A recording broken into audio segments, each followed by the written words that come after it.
Hey everybody, what is going on? I am Maximus Rex. This is Big Baby Reviews. Check out my comics, Big Baby and Star Crasher at KINGCOMICS.CA. Check out my other videos on the YouTube channel, King Comics 2021. Check out my Instagram, Maximus Rex 13, and check out my Facebook, Max Rex and or Big Baby. Today is Erik Larsen Day. It's Saturday. Hope you're having a great weekend. We're looking at the Savage Dragon issue number 20, July 1995, if I'm not mistaken. That is it. Let's get into it right away. Nice looking cover. We've got some screen tone dots here used in the background, which I think is interesting because it's kind of being brought back at this point in the 90s and 95.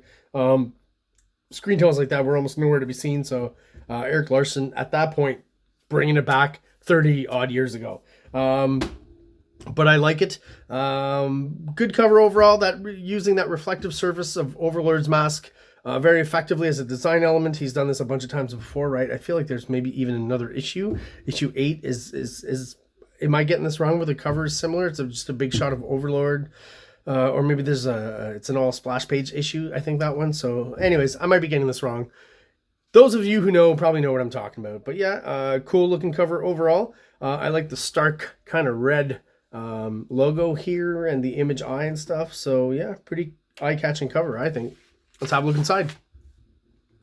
Creator, writer, penciler, inker, of course, Erik Larsen. Letter, Chris Eliopoulos. Colorist, Ruben Rude and Antonia Cole. I'm not sure. Anyway, so Dragon has kind of slept and passed out on the couch of one of his co-workers. I do forget her name. She's in the shower. Dragon, kind of singing. Could you bring me a towel, Dragon? This is a funny sequence, so I'm reading it to you. I accidentally left my towel on the end of the couch. Could you fetch it for me, please? Rita, what are you trying to do? I've got a girlfriend, Rapture, remember? Don't try and tempt me like this. I already know you've got a body to die for. That's obvious. I don't need to see you in the buff to figure that out. I'm not trying to tempt you. I really forgot my towel. First Phil and now. Oh no, somebody's at the door. I'll get it. And Dragon, of course, with his past history with girls answering the door. Don't! It could be a trap. Somebody trying to kill me. Don't answer the door. Are you crazy? What's wrong with you? Debbie, they killed Debbie. Answer. And then, of course, who else could it be at the door but his girlfriend, Rapture, finding him, you know, with this girl here on his back and her big boobs are out and she's basically naked, right? So, yeah, Rapture not too happy. Dragon trying to explain himself. I mean, only in comic books in movies and stuff could a situation like this arise. But still, it's pretty funny. Some good humored stuff here. And yeah, so we move on to the police station. We get a shot of Mr. Octopus. I forget his name. You know, I'll just call him that for now. Imprisoned here. Cyberface was mine, all mine. It would have been so beautiful, so sweet. So he's angry he couldn't get to Cyberface, who we now know is still alive and has information to take down Overlord, the leader of the Vicious Circle. Also the guy who, you know, supposedly would have killed Frank Darling, but it was a decoy, right, from Vanguard. Remember back a few reviews, you can look at that in the past Savage Dragon reviews. So yeah, finally having the information from Cyberface to be able to take him down is kind of what we're getting to in this issue. So once again, the Vicious Circle has sent a bunch of freaks, these guys here to kill Cyberface, is basically. Cyberface must die. It's a pretty clear-cut message, and that's what they're here for. Hit him hard and fast. Do your job and get out. Well, that should be every job that's like this, right? Like special ops guys and stuff. Like there's no one says, you know, hit him slow and let's take our time and really chill in this dire situation. Good use of broken glass here. Maybe would have liked to seen a bit more kind of overlapping things. There's something to drawing debris and things flying around and glass and stuff where, you know, it certainly always helps when you actually have some overlapping the characters. And funnily enough, I'm pretty sure Larsen knows this. He doesn't really do it here. Maybe it's a personal choice. I don't know. Using it more as a framing device than anything else. You've only really got this one piece of debris here overlapping this character's leg and a bit here on the butt. And this is a female character here. So it's like female Badrock or female The Thing. I don't know. Interesting looking characters though. Dragon always has interesting side characters. Like this guy, he's kind of giant man with a Guy Gardner haircut, so not so interesting to me. But this guy in the back, just a quick kind of shot of him there. Don't even know. I think we might see him later in the comic. We'll see. But like that design to me is pretty interesting. I kind of like that. And he's just one small little character in the background.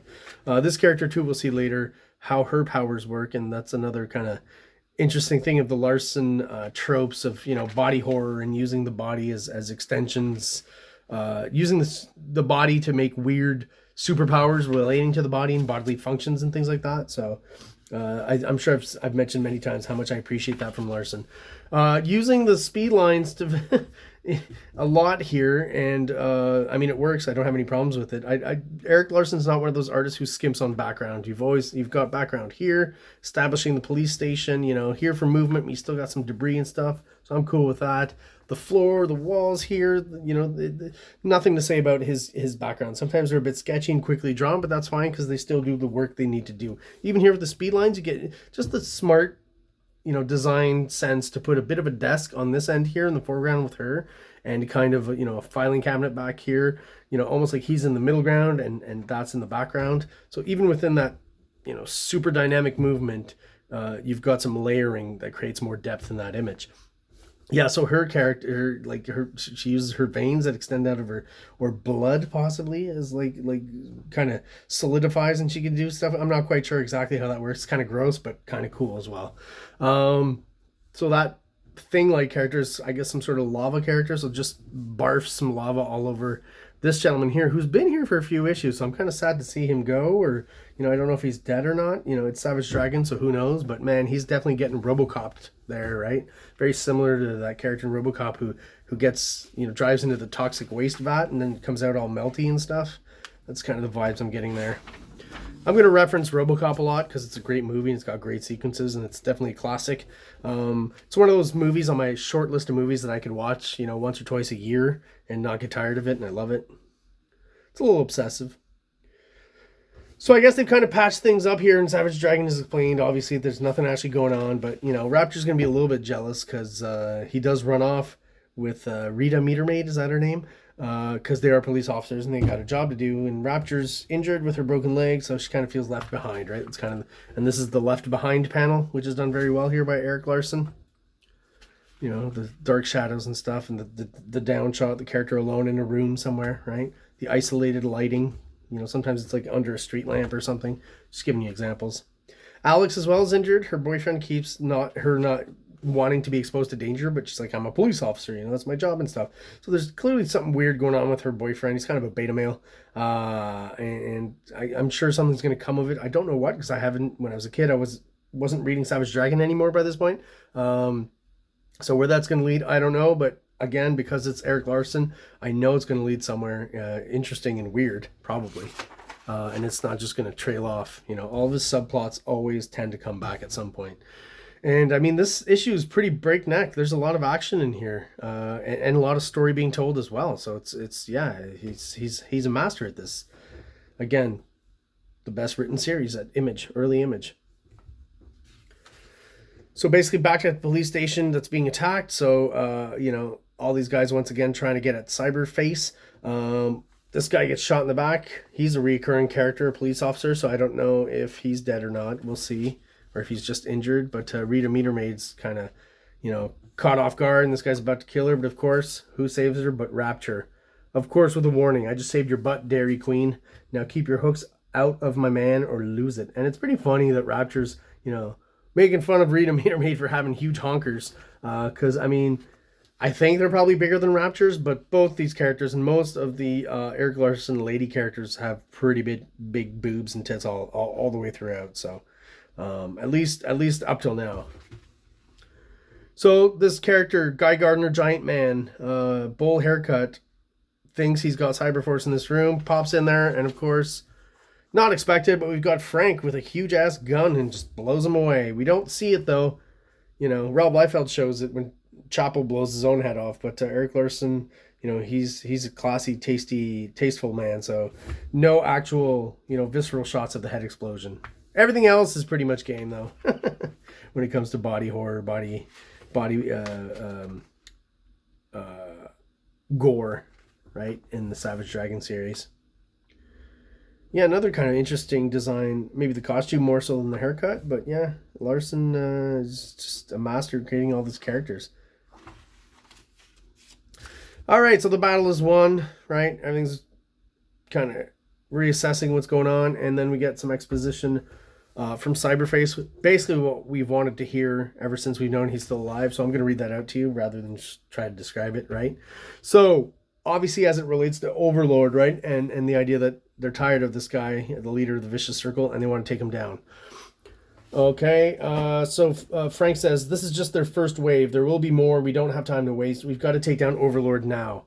And that is why he must be stopped. The Vicious Circle is run even more efficiently than the mobs. Since their demise, Overlord had himself built into a metal suit, but he's human, not freak, and to maintain his power, he must remain in the armor. So there's also the mystery. Who is he?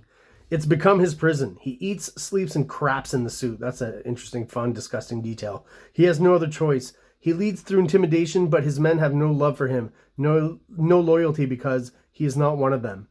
He's the last of a dying breed, and when he falls, the organization crumbles. Nobody stands ready to take his place. Nobody has been taken into his confidence. It ends with him. Cyberdata built the armor with my modifications. I was Overlord's partner before all of this, before he became Overlord and I became a freak. His armor is not impregnable. There are failsafes designed to shut down his force field and limit his firepower. Even I didn't wholly trust him. I had doubts they were well-founded, as it turns out.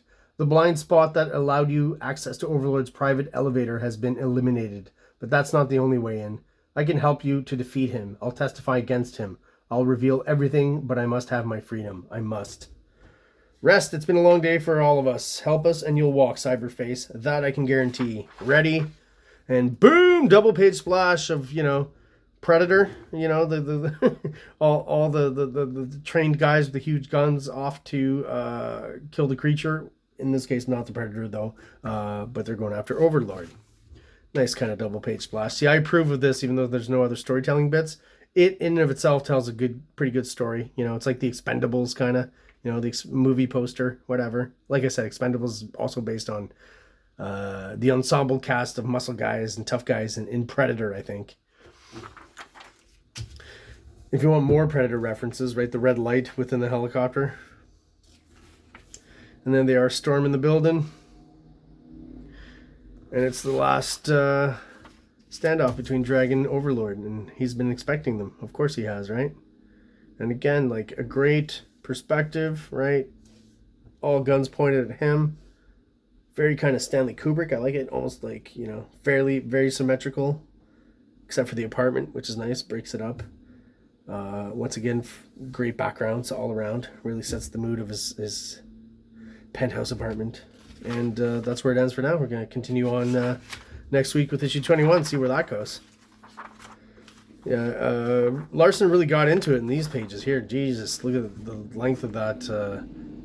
I think this is around the time he was having his arguments with Peter David, so not going to get into that. So next, Overlord's secret revealed, concluding the Dragon's epic battle with the Vicious Circle's leader. That is definitely a big chapter in Savage Dragon's early continuity. If you can only read one comic book this year, we recommend reading Spawn. If you can read 2, give Cyberforce a shot.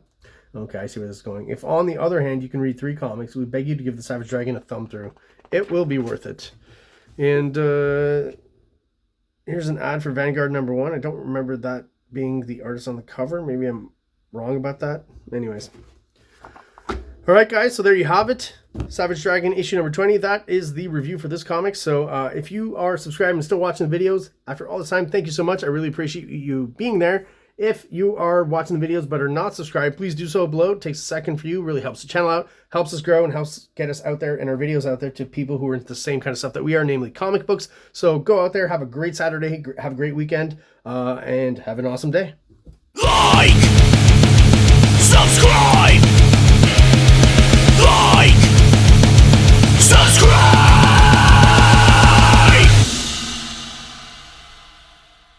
King Comics presents Big Baby, Volume 1, Issues 1 to 13, 204 pages of story and art.